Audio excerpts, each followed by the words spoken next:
성경 요한 1서, 신약 성경 요한 1서 3장 13절부터 18절까지 말씀입니다. 신약 성경 390페이지에 있습니다. 사랑으로 하나 되는 교회. 제목을 그걸로 할 걸 그랬어요. 네. 우리 찾으셨으면 한 목소리로 같이 읽도록 하겠습니다. 시작. 형제들아, 세상이 너희를 미워하여도 이상히 여기지 말라.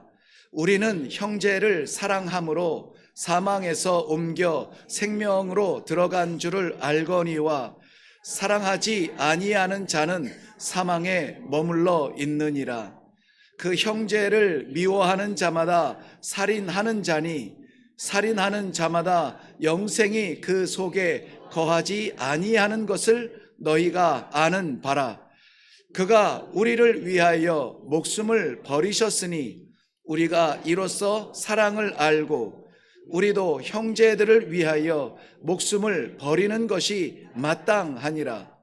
누가 이 세상의 재물을 가지고 형제의 궁핍함을 보고도 도와줄 마음을 닫으면 하나님의 사랑이 어찌 그 속에 거하겠느냐.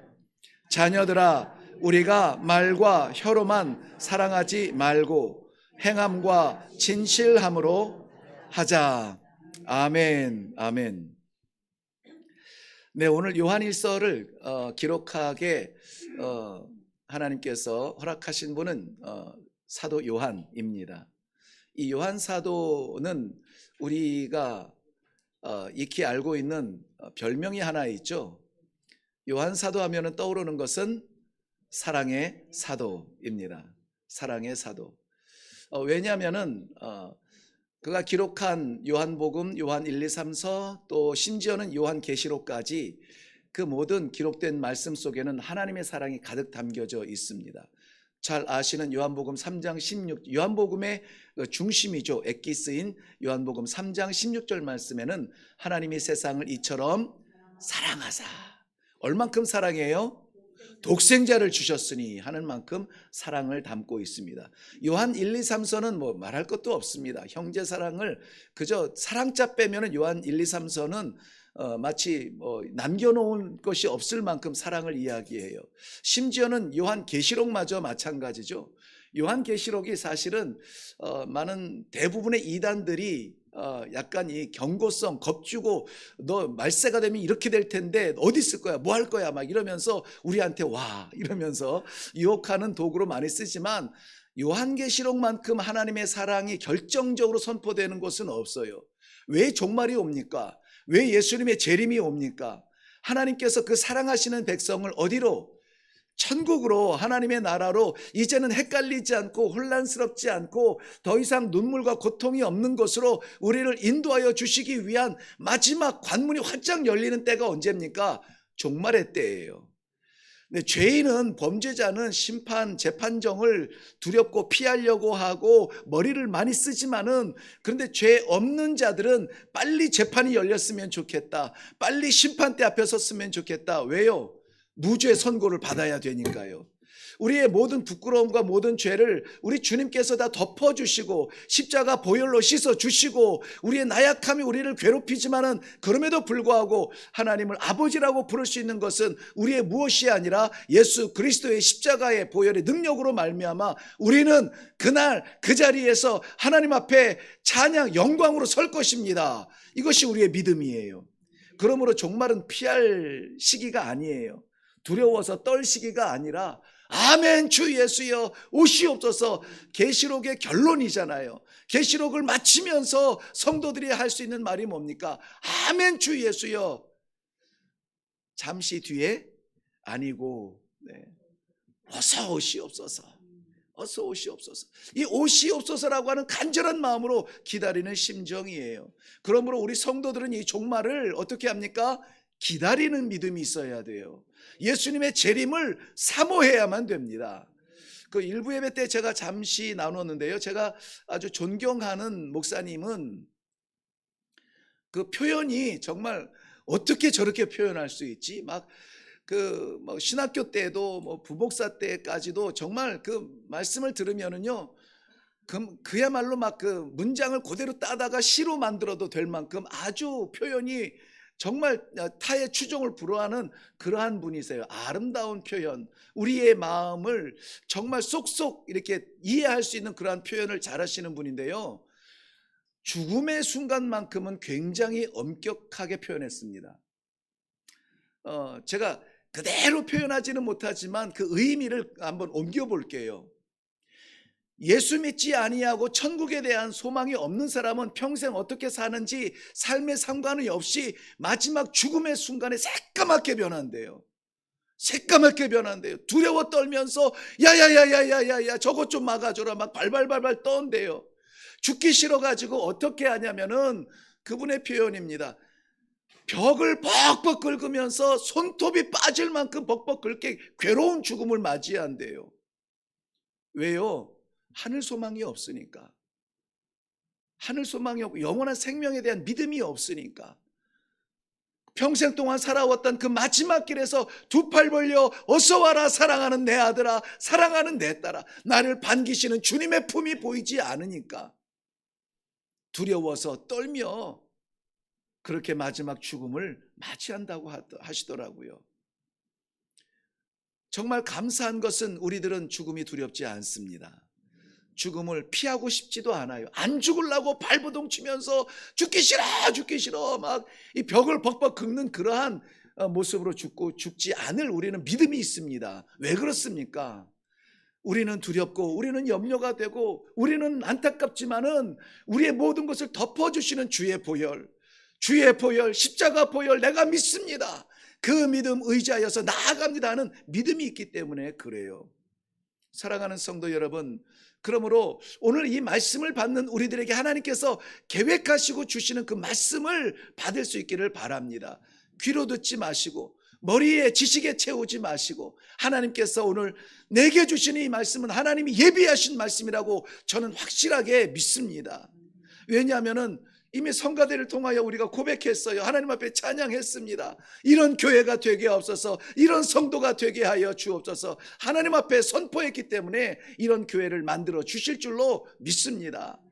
사랑의 사도라고 하는 이 요한은 사실은 사랑의 사도 같은 존재는 아니었습니다.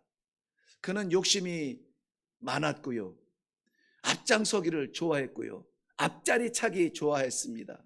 나서기 좋아했고, 베드로가 목청이 커서 대체로 베드로가 그런 역할을 했다고 생각하는지 모르겠는데요, 베드로는 미련하게 힘만 센 돌쇠라면은 요한은 지혜로운 약삭 빠른 그러한 야곱 같은 사람이었어요.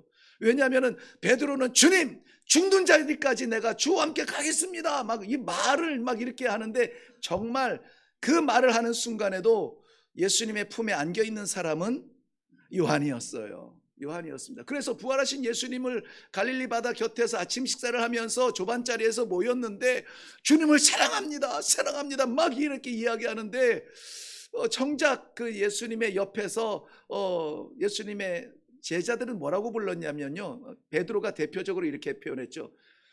주의 품에서 사랑받는 저 사람은 어떻게 되겠습니까? 이렇게 얘기해요. 그때도 여지없이 그 예수님 옆에는 누가 있었어요?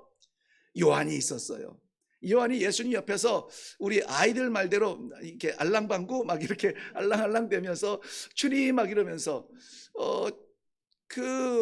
예수님의 마음에도 쏙 들게 하죠.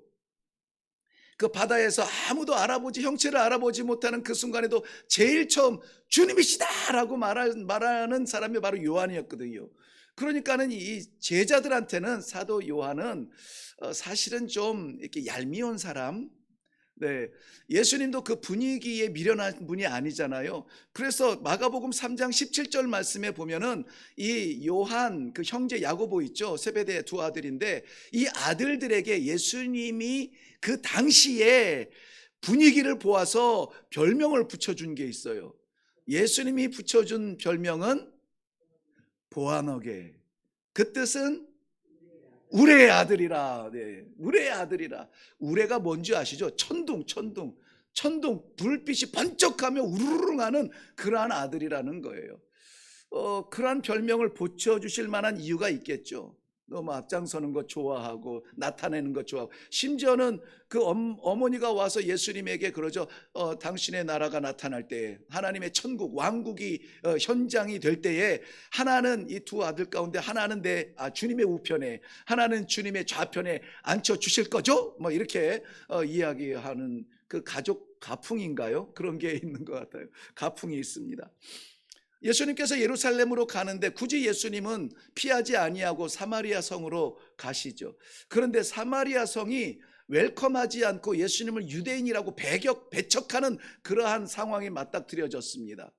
그럴 때에 앞장서서 주님, 그냥 저것들을 그냥 하늘에서 우레가 내려가지고 저것들을 그냥 박살내버리게 하시면 어떻습니까? 이렇게 자기 정의를 앞장서서 얘기한 사람이 누구냐면 바로 우리가 사랑의 사도라고 말하는 요한의 입에서 선포되어진 거예요. 그런데 우리는 사랑의 사도라고 기억합니다. 이중성을 띈 게 아니라 변한 거예요. 늘 예수님 곁에서 1등 자리에서, 제일 사랑받는 자리에서, 다른 제자들은 몰라 막 이렇게 밀어내면서 밥 먹는 자리에서도 예수님 품에서 막 먹고, 이러한 사람, 앞서기 좋아하고 차지하기 좋아하고, 이런 사람이 오순절 성령의 역사를 받고 하나님께서 말씀하게 하시는 말씀을 하며 하나님의 사명을 감당하면서 자신이 변해가는 것이죠. 수많은이 아니라 모든 제자들, 함께 동고동락했던 제자들이 순교하면서 죽음의 순간까지 주는 그리스도라고 자기의 삶을 내려놓고 복음을 선포한 그런 것들을 보면서 변화가 되어가는 것이죠. 그래서 결국은 반모섬에서 유배되어서 요한계시록을 기록하고 나서 유배에서 풀려나고 에베소서에서 기록한 말씀이 이 요한 1, 2, 3서인데요. 요한복음과 요한 1, 2, 3서인데, 이 요한 1, 2, 3서에 결국은 살아보고 경험하고 내가 차지해 보려고 예수님께 딱 붙어가지고 내가 누려보려고 예수님의 오른쪽 왼쪽을 우리 형제가 차지하려고 해보았는데 아무것도 아니더라. 결국은 우리가 하나님 앞에 설 수 있는 것은 하나님의 사랑받은 이 감사, 이 받은 사랑을 세상을 향하여서 나누고 선포하며 실천적으로 나 사랑했던 그 사랑의 흔적밖에 없더라. 변화되는 거예요. 그래서 여러분, 교회에 오면은 신앙생활을 하면은 우리 가족도 마찬가지인데요. 아직 보안역에 우레의 아들의 위치에 있는 사람들이 없지 않아 있습니다. 오늘 본문 말씀에서도 분명히 이야기합니다. 나중에 설명해 드리겠습니다. 아직 소망이 보이지 아니하고, 아직 완전하지 못하고, 아직 마음의 가시 같은 보안역에가 있을지라도 여러분 기다리세요. 사랑의 사람으로 바뀝니다. 그래서 사랑의 사도 요한 같은 사람으로 변화될 것입니다. 그때까지 우리는 기다리고 인내하고 끊임없이 기도하며 응원해 줄 뿐입니다. 이들의 성향이 뭐 이렇게 아주 단편적으로 나타나지만은 그 형제 야고보는 정말 그 제자들 순교자들 가운데서 가장 첫 번째 순교자가 되죠. 사도행전 12장 1절에 보면 헤롯이 교회 믿는 사람들 중에 지도자 몇 사람을 좀 이렇게 처단해서 겁을 주려고 했는데 첫 번째 목배임을 당한 사람이 누구냐면 바로 야고보예요. 네. 그런가 하면 이 요한은 마지막 순간까지 90이 넘도록 하나님께서 그 생명을 연장시켜 주시는데요. 제자들이 다 순교당하는 그때에 60년, 70년 막 이때에 피해 다니면서 버티지 않았습니다. 하나님께서 마지막 순간을 위하여서 보호해 주시고 결국은 마지막 복음을 선포할 수 있도록 사용하신 것을 우리는 너무나 잘 알 수가 있습니다. 하나님께서 이 마지막 제자 요한을 통하여서 저희들에게 주시는 것은 한마디예요. 서로 사랑하라. 서로 사랑하라는 것입니다. 사랑하는 우리 교회 되게 하여 주시옵소서. 사랑하는 우리 성도들로 가득 차게 하여 주시옵소서. 그 말에는 무슨 말이 담겼냐면은 내가 그 사람이 되어야 돼요. 사랑받는 것에서 익숙한 사람이 아니라 이제는 사랑을 주라는 사명 앞에 서게 될 텐데요. 그것이 오늘 말씀의 본질입니다. 우리 14절 말씀 한번 보시겠어요? 14절 말씀 보면 우리는 형제를 사랑함으로 사망에서 옮겨 생명에 들어간 줄을 알거니와 사랑하지 아니하는 자는 사망에 머물러 있느니라. 자, 이 편지를 누구에게 쓸까요? 믿지 않는 사람들, 이방인들, 교회 자체가 이방인 가운데서 기록되어지겠지만은, 그런데 이 에베소에서 기록되어진 이 편지를 읽어야 될 사람은 누구냐면 1차적으로 믿음의 공동체예요. 그러니까 우리가 성경을 읽을 때에 이것을 나는 슬쩍 빠지는 습관이 있어요. 그런데 이것을 읽게 하고 듣게 하고 보게 하시는 하나님의 뜻을 우리가 믿는다면 1차적인 대상은 누구냐? 나. 그리고 우리라고 했으니까 복수예요. 이 복수 공동체, 1차적인 공동체는 누구냐? 우리 교회인 것이죠. 믿습니까? 네. 그런데 선뜻 아멘하기가 참 두려운 본문이죠. 왜냐하면 사랑하는 사람은, 우리 가운데 사랑하는 사람은 생명 가운데 있고 사랑하지 않는 사람은 사망, 죽음 가운데 있다는 것입니다. 믿고 싶지 않죠. 네. 아멘이 쑥 들어가죠. 네. 근데 이것은 마지막 심판 때의 말씀이 아니라 오늘 주신 말씀이기 때문에 기회가 있습니다. 어떤 기회? 사랑할 수 있는 기회죠. 다 똑같은데요. 삶의 모양이 다르겠지만 믿음은 다 똑같은 것 같은데 우리 하나님 보실 때는 다르다는 거예요. 우리 가운데 누군가는 사랑하는 사람이 있고 누군가는 사랑하지 않는 사람이 있대요. 우리 교회 사랑하는 교회가 되게 해 주옵소서라고 할 때 사랑하는 사람이 바글바글해서 그냥 이 사람이 지날 때마다 사랑의 향기, 저 사람이 말할 때마다 사랑의 능력, 막 이런 것들이 막 나타나서 나는 혜택을 보고 싶어요.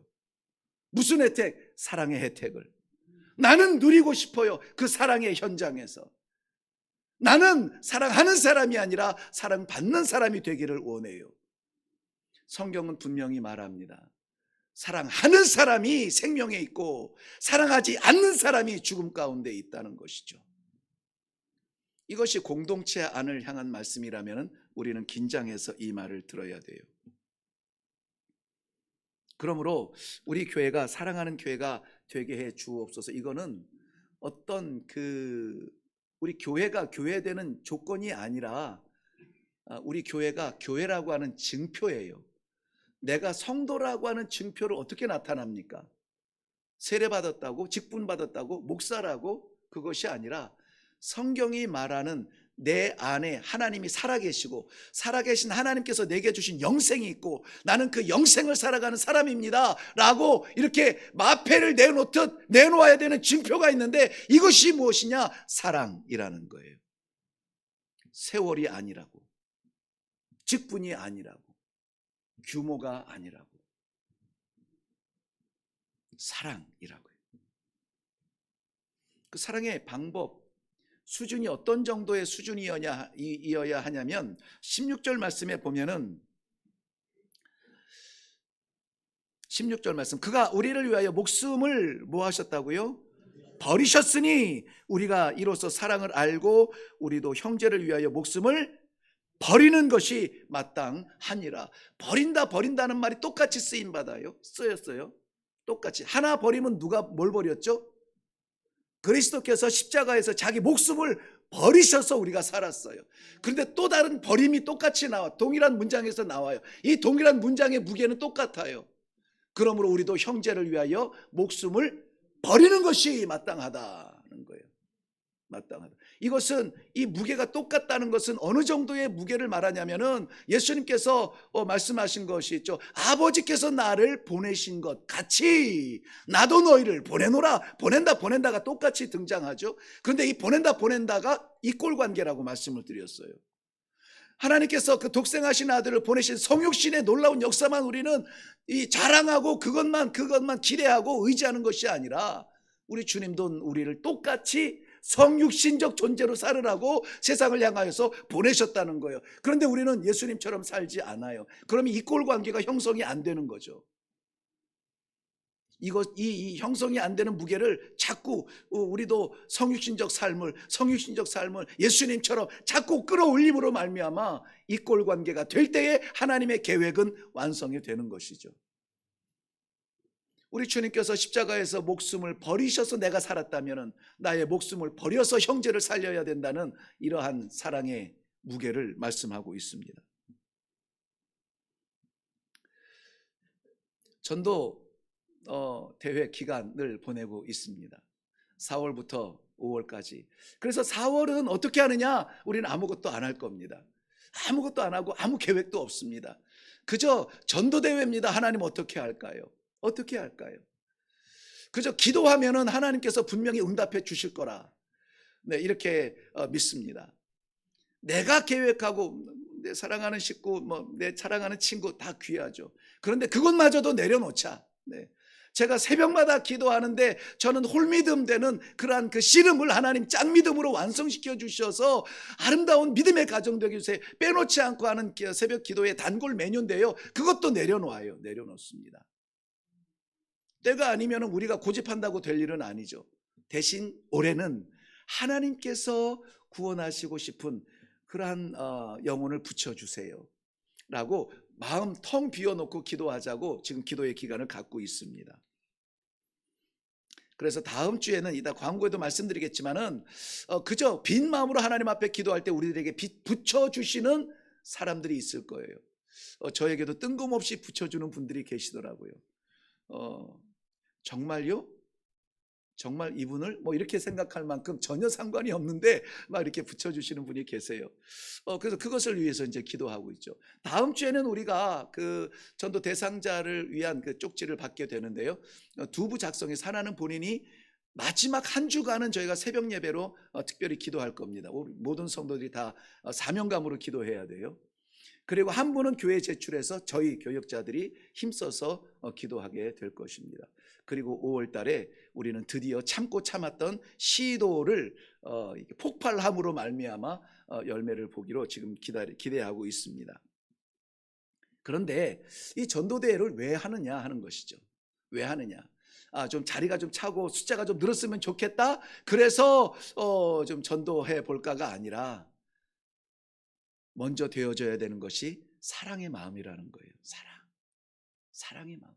형제를 위해서 내 목숨을 버리는 것이 마땅하다. 이것이 그리스도의 사랑이라면, 이것이 하나님께서 우리를 향한 사랑이라면 우리도 주님께서 나를 사랑하사 자신의 몸을 버리신 것처럼 나도 그 영혼을 사랑하게 하여 주시고 나를 그 영혼을 위하여서 나를 포기하는, 내 인격 포기하고 내 시간 포기하고 내 잘난 거 포기하고 나 급한 거 포기하고 주님 그 영혼을 사랑하는 마음을 주세요 라고 기도하고 시도하고 응답받을 수 있는 이러한 대회가 되도록 그렇게 기도하는 것이거든요. 사랑하는 성도 여러분, 우리는 오늘 이 시간 그래서 하나님께서 이 공동체를 향하여서 사랑하는 사람이 되어라 라는 그 말씀의 본질을 좀 생각해 보려고 해요. 그 주님 하나님께서 우리를 위해서 사랑하신 그 사랑의 본질 16절 말씀 우리 다시 한번 볼게요. 자, 눈으로만 보세요. 제가 읽습니다. 그가 우리를 위하여 목숨을 버리셨으니 우리가 이로써 사랑을 알고 우리도 형제를 위하여 목숨을 버리는 것이 마땅하니라. 목숨 버리는 사랑은 하나님 사랑인데 우리는 그렇게 못해요. 그가 아니라 우리도 할 수 있음을 아시기 때문에 하나님께서 우리들에게 명령하시는 것입니다. 받는 사랑에 익숙하지 말고 이제는 주는 사람으로 성숙하라는 것이에요. 뿐만이 아니라 이 주는 사랑은 어디까지 주느냐? 목숨까지 줄 수 있어야 된다는 것입니다. 지금 세상은 사랑이 없는 세상은 아니에요. 넘칩니다. 노래만 해도 10곡 우리가 들을 수 있는 10곡 가운데 8, 9곡은 사랑에 관한 이야기일 거예요. 그런데 세상이 말하는 사랑은 받는 사랑을 만족해 해요. 받는 사랑. 그래서 나를 행복하게 하고 그 사랑이 나를 기쁘게 하고 내가 만족하면은 그 사랑을 완전하다 이렇게 표현하는 것이죠. 그런데 성경은 주는 사랑을 이야기해요. 주는 사랑. 받는 사랑을 한번 여러분 세매해 보라고 하면은 무지하게 많이 아마 한 장, 두 장, 석 장 막 넘어갈 거예요. 그런데 받는 사랑 말고 주는 사랑을 한번 기록해 보라고 하면은 글쎄요, 몇 줄이나 적을 수 있을까요? 하나님은 세상을 사랑하신다고 했어요. 그 세상에는 나도 있습니다. 나를 사랑하사 독생자를 주셨으니 그 주신 사랑으로 말미암아 내가 살아난 거예요. 로마서 5장 8절 말씀에는 그 사랑을 받을 만한 사람의 가치가 있었느냐? 아니요. 우리가 아직 죄인 되었을 때에 그리스도께서 십자가에서 죽으심으로 말미암아 하나님께서 자기에 대한 무엇을? 사랑을, 자기에 대한 사랑을 확증하셨느니라. 확실히 뭐 했다고요? 증거하셨느니라. 예수님의 십자가의 보혈은 고통을 통한 어떤 생명의 태어남 이런 것이 아니라 아주 한마디 단순합니다. 하나님의 사랑이었어요. 하나님의 사랑은 나 같은 것도 살리신 사랑이에요. 하나님의 사랑은 나 같은 것도 붙들어 주시고 생명을 주신 그 사랑이라는 것입니다. 고린도후서 5장 14절 말씀에는 한 사람이 자기 생명을 내어 줌으로 우리가 생명을 얻었다라고 말씀하고 있습니다. 주는 사랑, 주는 사랑. 이제는 우리 주는 사랑으로 마음이 분주하시기를 바랍니다. 이 주는 사랑은 고상한 사랑은 아니에요. 주는 사랑은 소설 같은 아름다운 사랑은 못 될 수가 있어요. 비참해질 수 있고 처절해질 수 있고 비겁해질 수 있고 비참해질 수 있어요. 왜냐하면 이 사랑은 고상하게 글로 남겨지는 사랑이 아니라 실천적 사랑이기 때문에 그래요. 오늘도 마지막 18절 말씀을 하면서 행함과 진실함으로, 이 말과 혀로만 사랑하지 말고 행함과 진실함으로 사랑하라 라고 했어요. 행함과 진실함, 나타냄으로 사랑하라는 것입니다.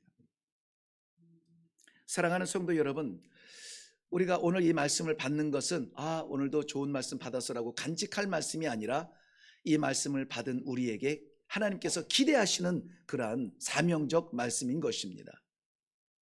마태복음 5장에 보면 마태복음 5장은 예수님의 산상보훈 5장에서 7장까지 보석 같은 말씀이죠. 그 가운데에서 39절 이후에는 이렇게 기록되어져 있어요. 사랑을 어떻게 합니까? 속옷을 달라 하거든 겉옷까지 내어주고, 오리를 가자 하거든 심리까지 함께하라는 말씀이에요. 이 정도는 할 수 있는데요, 누구한테 그렇게 하라는지 여러분 혹시 아세요? 누가 도대체 이 겉옷을 달라면 바뀌었나요? 네. 아무튼 달라면 주래요. 누가 오리를 가자고 우리에게 초청하겠냐고요. 우리 측근은 아니에요. 거기에서 보면은요, 너희를 고발하여 겉옷을 달라면 속옷까지 내어주고, 맞나요? 속옷을 가지고자 하면 겉옷까지 달라고요. 우리를 고발하는 사람이에요. 교회가 그럴 수 있어? 성도가 그럴 수 있어? 목사가 그럴 수 있어? 이렇게 우리를 고발하는 사람들이 있어요. 그들은 왜 고발하냐면 우리가 무엇을 받았는지 아는 사람들이에요. 너 있잖아, 있는데 왜 안 내놓는 거야 라고 우리를 하나님 앞에 고발하고 세상 앞에 고발합니다. 이런 자들 앞에 줄 수 있는 것만 주지 말고 줄 수 없는 것까지 다 주라는 것입니다. 할 만한 일을 하지 아니하고 나는 감당할 수 없는 일 어떻게 하면 좋습니까? 못하죠. 어떻게 해요? 기도해야죠. 하나님께서 하시도록. 자기가 달라붙어 있었을 때에는 보안업의 우레의 아들 같은 사람이었어요. 그런데 성령께서 하게 하시니 사랑의 사도로 변한 것이에요. 그 사이에 어떤 상담을 받았다, 훈련을 받았다, 교육을 받았다, 무엇을 받았다, 그런 게 없습니다. 딱 하나 있어요. 성령의 충만함을 받으니 저의 삶이 바뀌어가는 것입니다. 여러분, 주는 사랑하시길 바라요. 이제까지 많이 받았습니다. 다 받았습니다. 전부를 받았습니다. 최고를 받았잖아요. 영원한 생명을 받았잖아요. 구원을 받았잖아요. 이것을 받고도 여전히 우리는 마치 블랙홀처럼 평생을 믿음으로 생활하면서 평생을 구걸하는 신앙으로 사는 신앙, 그거 아니라고요. 하나님께서는 주는 사랑으로 바꾸라고 하는 것이죠. 사랑을 주어라, 주어라, 주어라. 너의 시간을 주고, 너의 능력을 주고, 네 마음을 주고, 가장 소중한 것을 주어라, 주어라. 우리 일회교회는 주느라고 바쁜 교회가 되기를 바랍니다. 받아서 행복한 그러한 저급신앙이 아니라 주어서 행복한 하늘의 기쁨을 체험하는 믿음이 있기를 주님의 이름으로 축원합니다. 사도행전 20장 17절 이후에는 바울 사도가 마지막 사역을 마치고 예루살렘으로 돌아가던 중에 돌아가다가 백기를 치면은 예배소 항구에 들릴 수가 있는데, 예배소 항구에 들리지 아니하고 그 밑에 있는 밀레도 항구에 머무르게 되는데요. 거기에서 이 예배소 교회의 장로들을 불러요. 초청합니다. 그러면서 이제 다시 오지 못할 그 길을 가는 마음으로 마지막 설교를 해요. 마지막 설교. 예배소 교회, 이 바울 사도에게 있어서 예배소 교회가 어떤 의미인지 여러분 다 아시죠? 정말 이 사람으로 치자면은 이 디모데 같은 아들 같은 그러한 곳이 이 예배소 교회인 것이에요. 왜냐하면은 이방 땅에 세워진 예배소 교회를 통하여서 그 지역, 터키 지역, 아시아 지역에 있는 하나님이 택한 모든 믿는 사람들이 다 복음을 들었다라고 이야기하거든요. 그 대표적인 교회 장로들을 불러서 고별 설교를 합니다. 고별 설교를 하면서 바울 사도의 마지막 메시지가 무엇이었을까요? 무엇이었을까요? 생각하기가 쉽지 않은 부분이에요. 정말 의외의 말씀을 하시더라고요. 보세요. 이제 사도 바울이 그 이방 선교를 위해서 세 차례 선교를 마치고 이제 돌아가는 길에 만나서 마지막 고별 같은 설교를 하면서 결론을 맺어야 되는 거예요. 결론을 뭐라고 맺냐면 아주 간단합니다. 여러분도 다 아는 말씀이에요. 그게 바울 사도의 고별 설교 결론이었어? 이럴 거예요. 주는 자가 받는 자보다 복되도다. 주는 자가 받는 자보다 복되도다. 바울 사도는 자기의 생애를 드렸어요. 상관없는 사람들을 향하여서 죽음의 길을 달려갔습니다. 어려움과 고통과 감옥에 갇히고 채찍에 맞고 죄수의 몸으로 끌려다니고 그랬습니다. 강의 위험, 그 도적의 위험, 강도의 위험을 무릅쓰고 달려갔습니다. 다 주었어요. 다 주었어요. 오죽하면 감옥에, 돌감옥에 갇혀서 나갈 수 없는 돌감옥에서 옷 한 벌 제대로 없어서, 야, 올 때 겉옷 있지 않아? 그것 좀 한 벌 가져다 줄래? 거리가 어딘데 말이야. 거리가 어딘데. 아무것도 남기지 않고 다 쏟아 부었어요. 그런데 그의 삶을 후회하고 있습니까? 아닙니다. 예루살렘을 질질 끌려가면서 억지로 갑니까? 아닙니다. 영광의 길을 가듯이 달려가는 거예요. 왜? 다 주었으니까, 다 부었으니까, 다 쏟았으니까. 그게 왜 자랑이죠? 땅에서 쏟아서 하늘에서 거둔다는 믿음이 있기 때문에. 땅에서 죽어져 하늘에서 산다는 이 믿음이 있기 때문에 그렇습니다. 그러므로 자신의 믿음을 이 에베소 교회의 장로들에게 전수하고 있는 거예요. 전승하고 있는 것입니다. 우리가 부어지면은요, 손해나는 게 아니에요. 사라지는 게 아니라 하늘에 기록되어지는, 쌓이는 아름다운 축복의 현장으로 변화될 것입니다. 제가 그 선교사로 있을 때 한동대학교 안에 있는 선교사 자녀 그 학교들, 교수 자녀, 선교사 자녀들 거기에서 안식년 1년 동안 교목으로 섬길 수 있는 기회가 있었는데요. 아무튼 거기는 한 80%가 선교사 자녀들이에요. 선교지에 학교가 없거나 학교에 갈 수 없는 상황에 있는 아이들이 와서 이제 그 교육 과정을 밟고 있어요. 너무나 아름다운 애들이죠. 그런데 거기에 아주 독특한 프로그램이 있었는데요. 생일날이 되면은 매일 체프를 하니까요. 생일날이 되면은 앞에 그 생일 당한 아이가 이렇게 와서 앞에 서요. 그리고 케이크와 초를 이렇게 해놓고 그리고 이제 축복성을 부르죠. 그때 저는 처음 들어본 찬양인데요. 뭐라고 찬양하냐면 당신은 사랑받기 위해 태어난 사람. 당신은 손도 딱 이렇게 해요. 사랑받기 위해 태어난 사람. 그럼 얼마나 이렇게 자기 존재가 깨달아지고 너무 흡족해하고 감사하죠. 감사하죠. 그런데 저는 살짝 기분이 언짢았어요. 이러니까는 교회에서 찬양도 받는 사람으로 만들어 버리는 것이죠. 자기 애에 꽉 빠져 있는 이 시대의 청소년들에게 사랑받는 아이가 되도록 그렇게 이야기하고 있어요. 그러니 그 찬양을 나는 사랑받기 위해 태어난 사람이야. 사랑받기 위해 태어난 사람. 당신도 나를 사랑해야 되고 당신도 나를 사랑해야 되고 나는 어디 가나 사랑받아야 돼. 그러니까 사랑받지 않는 데서는 상처받게 돼 있어요. 그래서 제가 그 찬양을 바꿨어요. 바꿔서 뭐라고 바꿨냐면은 당신은 사랑 주기 위해 태어난 사람. 당신은 사랑 주기 위해 태어난. 그러면은요, 받는 것은 제한이 있잖아요. 주는 것만 받을 수 있는데 사랑 주기 위한 그러한 사람은 얼마나 커지는 겁니까? 그 사랑을 주려면 하나님이 나를 얼마나 채우셔야 됩니까? 이 큰 뜻을 깨닫지 못하고 맨날 받으려고만 그래요. 맨날 구걸하는 신앙 평생 동안 주세요 주세요 맨날 달라고만 그래요. 이미 하나님께서 주신 사랑이 있는데 사랑을 주는 사람으로 바꾸어진 것이죠. 아이들의 분위기가 바뀌었을 것 같죠.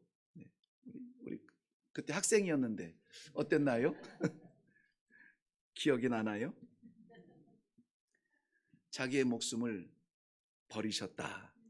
버리셨다라는 말에 저는 주목이 되는데 다시 거두지 않겠다는 거예요. 버리셨다, 던졌다는 것은 다시 채우지 않겠다는 거예요. 대가를 바라지 않는 사랑입니다. 내가 너한테 어떻게 했는데 너 이럴 수가 있어. 왜 그렇죠? 대가를 기대했기 때문에. 내가 이렇게 하면 가는 게 있으면 오는 게 있겠지 하니까 그래요. 세상적 사랑이죠. 하나님의 사랑은 대가를 바라지 않아요. 주는 사랑입니다. 세상은 하나를 주고 열을 기대합니다. 그런데 하나님의 사랑은 열을 주고도 하나도 기대하지 말래요. 하나라고 하는 숫자는 세상에서 세는 숫자지 하나님의 나라의 숫자가 아니라는 것이죠. 우리가 세상에서 대가를 받으면 하늘에서 우리에게 줄 대가가 없대요. 제 추측이 아니라 성경이 그렇게 이야기해요. 마가복음 5장, 5장? 뭐죠? 산상보훈, 예수님의 보석 같은 말씀. 46절은 이렇게 기록했습니다. 너희가 너희를 사랑하는 사람을 사랑하면 무슨 상이 있으리요? 세리도 이같이 하느니라. 세리는 직업을 말하는 것이 아니에요. 과욕, 욕심의 대명사로 쓰이는 건데요. 남 짓밟고 빼앗고 거두고 그래서 많이 채워서 우와 이만큼 올랐어, 이만큼 벌었어, 이만큼 성공했어, 이거 자랑하는 사람이거든요. 그것도 떳떳하게 말 못하죠. 감춰놓고 말이죠. 혼자 뿌듯해가지고 하는 그 욕심쟁이도 어떻게 해요? 자기가 사랑할 만한 사람은 사랑한다. 그거 하나님의 사랑이 아니다는 것이죠. 많이 사랑하고 돌려받지 않는 사랑. 그래서 하늘에서 받을 수 있는 사랑을 꿈꾸기 바랍니다. 땅에서는 우리가 할 수 있는 일은 그저 베풀고 사랑하고 꾸어주고 나눠주고 봉사하고 땀 흘리고 애를 쓰고 그렇게 해서 우리 목숨까지 내려놓고 그렇게 아무도 알아주지 않는 사랑을 할 때 하나님께서 우리에게 하늘에서 주신대요. 땅에서 주시면 좋겠는데 땅에서 준 것은요 뺏길 수 있어요. 사라질 수 있습니다. 사라질 수 있어요. 지금 많은 걸 가졌다고 해서 따뜻하십니까? 지금 건강하다고 해서 걱정 없다고 나는 이렇게 했더니 건강해. 당신 이렇게 안 해서 그렇게 약해진 거야 라고 판단하십니까? 그것도 다 사라지는 것들이에요. 사라지는 것. 그런데 하나님께서 주시는 하늘의 것은요 결코 사라지지 아니하는 영원한 것입니다. 이 지혜가 있기를 바라요. 이태리에 보면은 아시시라고 하는 도시가 있고 거기에 아주 유명한 주교가 있었습니다. 프란시스라는 주교인데요. 그래서 아주 이 존칭을 해가지고 성 프란시스라고 이름을 붙였어요. 그분은 이렇게 기도했다고 하죠. 주여 나를 평화의 도구로 써 주소서. 미움이 있는 곳에 사랑을, 다툼이 있는 곳에 용서를, 분열이 있는 곳에 일치를, 의욕이 있는 곳에 믿음을, 그릇됨이 있는 곳에 진리를, 절망이 있는 곳에 희망을, 어둠이 있는 곳에 광명을, 슬픔이 있는 곳에 기쁨을 심게 하소서. 위로받기보다는 위로하고, 사랑받기보다는 사랑하며, 이해받기보다는 이해하게 하소서. 우리는 줌으로써 받고, 용서함으로 용서받으며 자기를 버리고 죽음으로써 영생을 얻기 때문입니다. 아멘. 이 기도가 우리의 기도가 되기를 바랍니다. 받고 싶은 것 많으시죠? 받고 싶은 그것을 주시기를 바랍니다. 그런데 좀 부담스러운 부분의 결론이에요. 뭐냐면, 그럼 어떻게 누구에게 이 사랑을 해야 됩니까? 죽음 같은 사랑을, 남김없는 사랑을, 돌려받지 않을 사랑을, 나 쏟아지는 사랑을 누구에게 해야 됩니까? 17절 말씀에는 형제의 궁핍함을 보고도 도와줄 마음을 닫으면 하나님의 사랑이 어찌 그 속에 거하겠느냐. 자, 이 사랑을 우리가 모르는 바가 아니라고요. 이 사랑을 받은 적이 없는 것처럼, 그렇게 처음 듣는 것처럼 우리 애들 말대로 이 사랑이 나한테 있다고요? 하고 쌩까는 그런 순간이 아니에요. 이미 그 사랑을 우리에게 주셨고, 그 사랑을 인하여서 우리가 이 자리에 예배자로 있고, 그 사랑을 인하여서 감사, 감격, 찬송하는 성도의 우리잖아요. 그런데 이 사랑을 받고도 어떻게 해요? 마음을 닫으면 없는 게 아니라고요.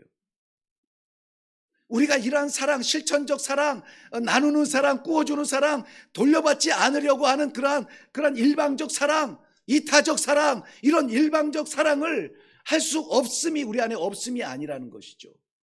없는 것처럼 살아가는 거예요. 없는 것처럼 위장하고 있습니다. 사람들은 몰라요, 우리에게 이 사랑이 있는지. 근데 누구는 아세요? 하나님은 아시죠. 왜? 하나님이 주셨거든요. 하나님이 영생을 주셨고, 독생자를 주셨고, 그 생명의 가치로 우리를 사랑하사 구해주셨는데, 우리가 모른 척하면 안 된다는 것입니다. 넉넉할 때 여러분, 우리가 나눌 수 있는 겨를이 없이 많은 사람들이 달라붙죠. 많은 사람들이. 그런데 그 넉넉함이 사라지고 궁핍할 때 그 많은 사람들이 곁에 있던가요? 언제 우리가 친구였는지 모를 만큼 쌩하죠. 옛 어르신 말씀에 제상집에 개가 죽으면 조문객이 줄을 잇는데요. 그런데 제상이 죽으면 조문객이 없다는 것입니다. 무슨 의미인지 아시죠? 건강할 때는 같이 놀아줄 친구, 골프 칠 친구, 여행 갈 친구, 같이 노래방 갈 친구, 놀아줄 친구가 많은데요. 우리가 병들면은 그 친구들 다 어디 있나요? 찾는 이가 없습니다. 자기 중심의 이 사회 속에서 궁핍한 자를 우리는 찾으려 하지 않습니다. 부담스러우니까. 받기에 급급한데 주어야 될 사랑을 우리는 실천해야 된다. 행함과 진실함으로 해야 된다면, 잠깐만요, 하나님, 잠깐만요. 하나님께서는 나 같은 것도 사랑해 주셨는데 우리는 나 같은 것을 찾으려 하지 않습니다. 하나님께서는 나 같은 것을 받아주시고 아들이라 해주셨는데 우리는 나 같은 것을 책망하고 심판하고 복음 밖에 던져버립니다. 그런데 예수님께서는요, 그 심판 앞에, 예수님 앞에 올라온 사람들 가운데 어떤 부류의 사람에게 이렇게 말씀하세요. 내가 줄일 때 네가 먹여주었잖아. 내가 갇혔을 때 네가 나 찾아와 줬잖아. 내가 벗었을 때에 네가 옷을 입혀 주었잖아. 그렇게 만나고 싶지 않으세요? 난 주님을 만날 때 그렇게 만나고 싶어요.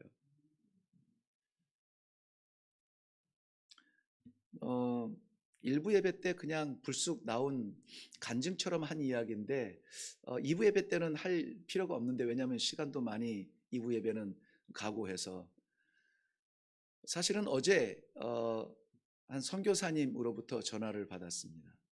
전화를 받고 굉장히 힘든 그 사면 초가의 어려움의 이야기를 나누면서 오늘 이 말씀을 정리를 해놓고 좀 괴로운 시간을 보냈는데요.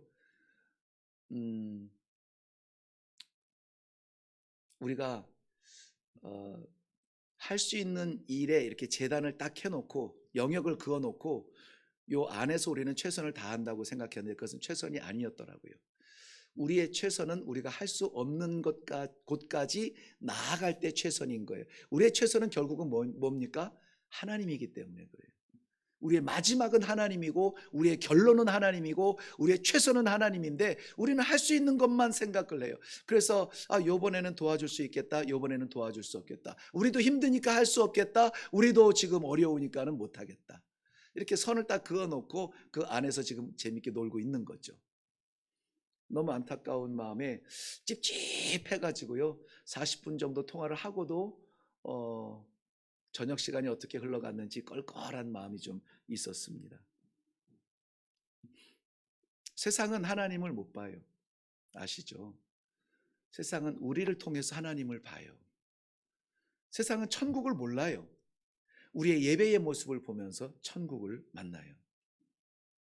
사랑하는 성도 여러분, 나를 이해하는 사람, 나와 친한 사람, 내 마음을 알아주는 사람 말고 궁핍한 사람, 영혼이 궁핍한 사람, 물질이 궁핍한 사람, 관계가 궁핍한 사람, 자기 세계에 꽉 갇혀서 밖을 볼 수 없는 그러한 다친 사람을 우리는 문을 열어주는 사명이 있어야 되겠습니다.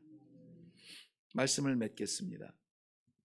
아무쪼록 저는 이 전도 기간 동안을 통하여서 누군가 새로운 사람이 들어오고 잃어버린 양이 다시 찾아오는 그러한 것도 귀하지만, 우리 일회교회와 성도들이 사랑의 마음이 회복되어지는 기간이 되었으면 좋겠다.